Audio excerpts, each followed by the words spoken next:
आजचं विधिमंडळ. विधिमंडळाच्या कामकाजाचं समालोचन आता प्रसारित करत आहोत. सुरुवातीला विधानसभेतील कामकाजाचं समालोचन. लेखक शैलेंद्र परांजपे. वाचक स्वर राजश्री आगाशे यांचा. विधानसभेच्या आजच्या कामकाजाला प्रश्नोत्तराच्या तासानं सुरुवात झाली. मात्र विरोधकांनी सुरुवातीलाच कांदा उत्पादकांच्या प्रश्नावरून सरकारला धारेवर धरलं. विरोधी पक्षनेते अजित पवार यांनी कांदा उत्पादकांना न्याय मिळत नसल्याचा दावा केला. सरकार सभागृहात कांदा विकत घेतला जात असल्याचं सांगत असलं तरी प्रत्यक्षात परिस्थिती तशी नाही याकडे त्यांनी लक्ष वेधलं. मुख्यमंत्री एकनाथ शिंदे यांनी सरकारनं खरेदी सुरू केली असल्याची माहिती दिली. मात्र विरोधकांनी कांदा उत्पादकांना न्याय मिळत नाही असा दावा करून सभात्याग केला.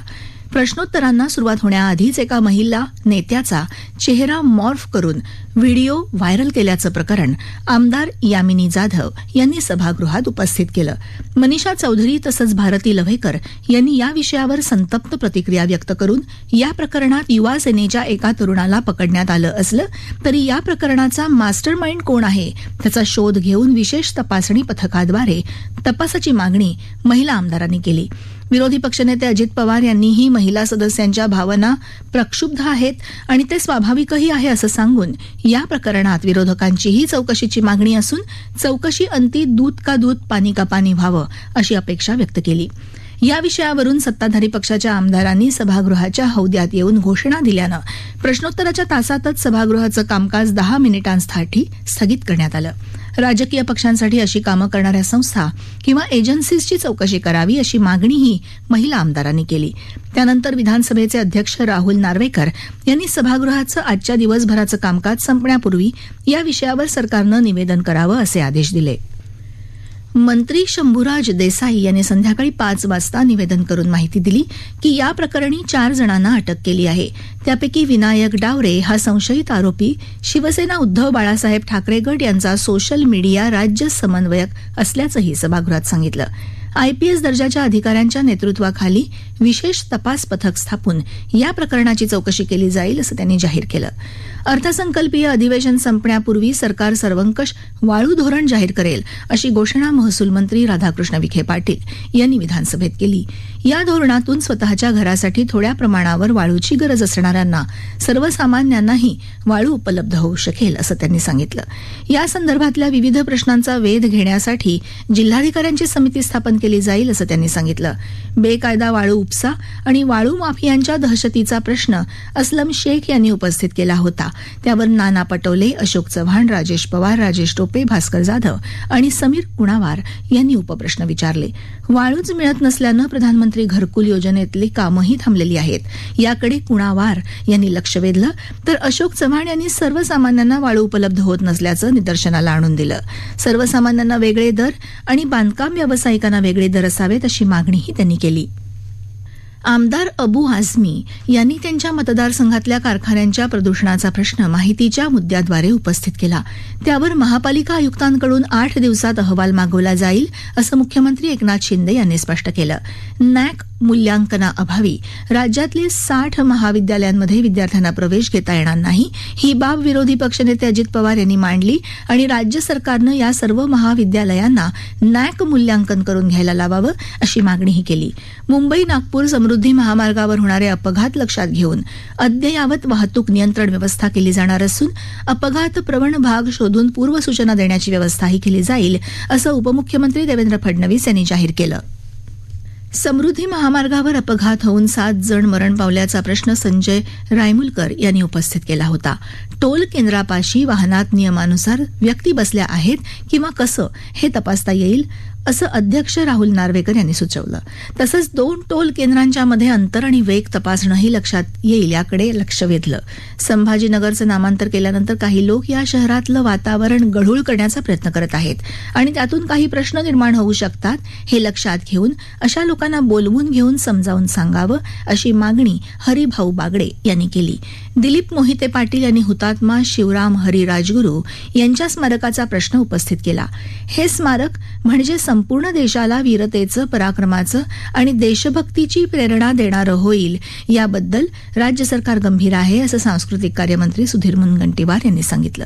ऐतिहासिक किल्ल्यांवर मद्यप्राशन करणाऱ्यांविरुद्ध कायदेशीर कारवाई करून त्यांना 3 महिने कारावास आणि 10,000 रुपये दंडाची तरतूद करणारा कायदा करावा, यासाठी विधी आणि न्याय विभागाला प्रस्ताव देत आहोत, असं मुनगंटीवार यांनी जाहीर केलं. राज्यातल्या राज्य संरक्षित सर्व 387 स्मारकांवर QR कोडसह माहिती फलक लावले जातील आणि त्याद्वारे पर्यटकांना त्या स्मारकांची माहिती घेता येईल, असंही त्यांनी जाहीर केलं. आमदार संग्राम थोपटे यांनी या संदर्भातल्या लक्षवेधी सूचना सभागृहात मांडली होती.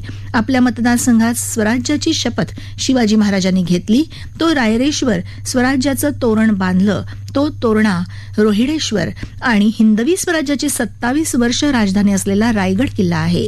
या किल्ल्यांनाही रायगड किंवा शिवनेरीप्रमाणे स्वतंत्र विकास निधी मिळावा, अशी मागणीही त्यांनी केली.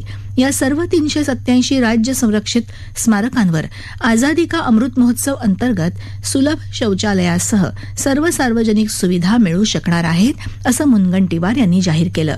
सायबर गुन्ह्यांच्या संदर्भात कायदे जुने असल्यानं त्यात बदल करण्याची आवश्यकता आहे आणि त्याबद्दल केंद्र सरकारला कळवलं जाईल. पण राज्यात एक मजबूत कायदेशीर यंत्रणा विकसित केली जात आहे, असंही गृहमंत्री देवेंद्र फडणवीस यांनी सांगितलं. विधानसभेतील कामकाजाचं समालोचन आत्ता आपण ऐकलं. लेखक शैलेंद्र परांजपे. आता विधान परिषदेतील कामकाजाचं समालोचन. लेखक आहेत विनय खरे.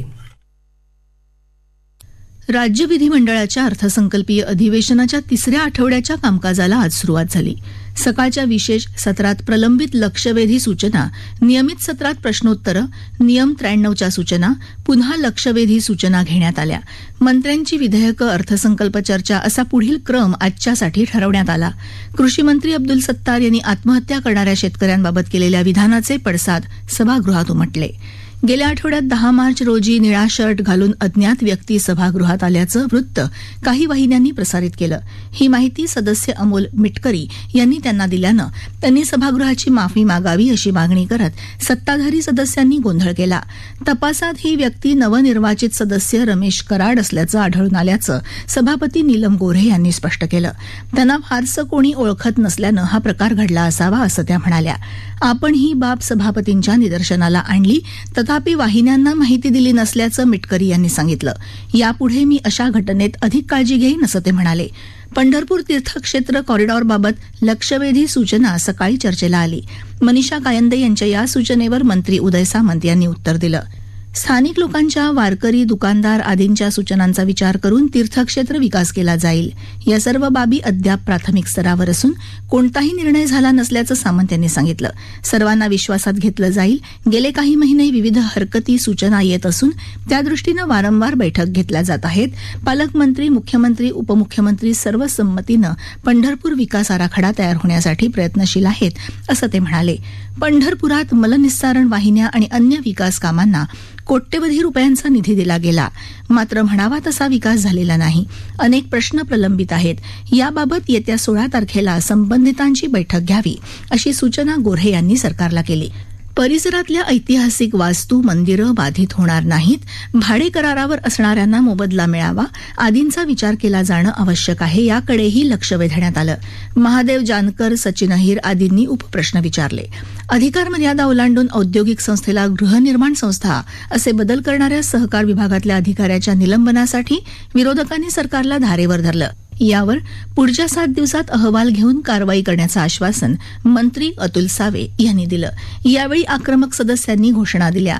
यामुळे सभागृहाचं कामकाज 5 मिनिटांसाठी सभापती नीलम गोऱ्हे यांनी तहकूब केलं. नाशिक विभाग इगतपुरी संस्थेबाबत नरेंद्र दराडे यांनी लक्षवेधी दिली होती. यावर भाई जगताप, अभिजित वंजारी, जयंत पाटील, सतेज पाटील आदींनी उपप्रश्न विचारले. अखेर या अधिकाऱ्याला सक्तीच्या रजेवर पाठवून 7 दिवसात सहकार संचालकाकडून अहवाल घेऊन निर्णय घेतला जाईल, असं आश्वासन मंत्री सावे यांनी दिलं आणि गोंधळ शांत झाला. विमुक्त जाती भटक्या जमाती वर्गातल्या 12 वर्ष सेवा झालेल्या कर्मचाऱ्यांना वरिष्ठ वेतन श्रेणी देण्याची मागणी किशोर सरनाईक यांनी केली. सरकार याबाबत सकारात्मक असून उपमुख्यमंत्र्यांबरोबर चर्चा झाली आहे. शिक्षण आयुक्तांच्या समितीच्या अहवालानुसार निर्णय घेऊ असं संसदीय मंत्री चंद्रकांत पाटील यांनी हस्तक्षेप करत स्पष्ट केलं. राष्ट्रीय आरोग्य अभियानाअंतर्गत राज्याच्या अनेक भागात इमारतींचं काम अपूर्ण असल्याकडे महादेव जानकर यांनी सरकारचं लक्ष वेधलं. यात टक्केवारी घेतली जात असल्याचं सांगत सर्व कामांची चौकशी करण्याची मागणी त्यांनी केली. मात्र त्यांचे आरोप फेटाळून लावत अनेक इमारतींची कामं प्रगतीपथावर असल्याचं मंत्री तानाजी सावंत यांनी सांगितलं. कोरोना काळात या कामांची गती काहीशी मंदावली होती, हे मान्य करत काही कामं 90% पूर्ण झाल्याचं त्यांनी सांगितलं. ठरलेल्या दरापेक्षा जादा दराच्या निविदा प्राप्त झाल्यानं काही कामं विलंबानं सुरू झाली, हे स्पष्ट करत आता गती पकडली असल्यानं चांगल्या अधिकाऱ्यांच्या पाठीशी उभं राहण्याची गरज त्यांनी व्यक्त केली. राष्ट्रीय आरोग्य अभियानाअंतर्गतचा निधी पायाभूत सुविधांसाठी मिळत असल्यानं तो परत जात नाही असंही त्यांनी स्पष्ट केलं. राज्याच्या नक्षलग्रस्त भागात काम करणाऱ्या कर्मचाऱ्यांना मिळणारा विशेष भत्ता सर्वांना लागू व्हावा, त्याच जिल्ह्यातल्या कमी किंवा नक्षलग्रस्त नसलेल्या भागात हा भत्ता दिला जात नसल्याचं शेकापचे जयंत पाटील यांनी तारांकित प्रश्नाद्वारे शासनाच्या निदर्शनाला आणलं. यवतमाळमध्ये उभारलेल्या आरोग्य विभागाच्या विशेषोपचार इमारतीला 5 वर्ष उलटूनही तिचा वापर सुरू झाला नसल्याकडे वजाहत मिर्झा यांनी सरकारचं लक्ष वेधलं.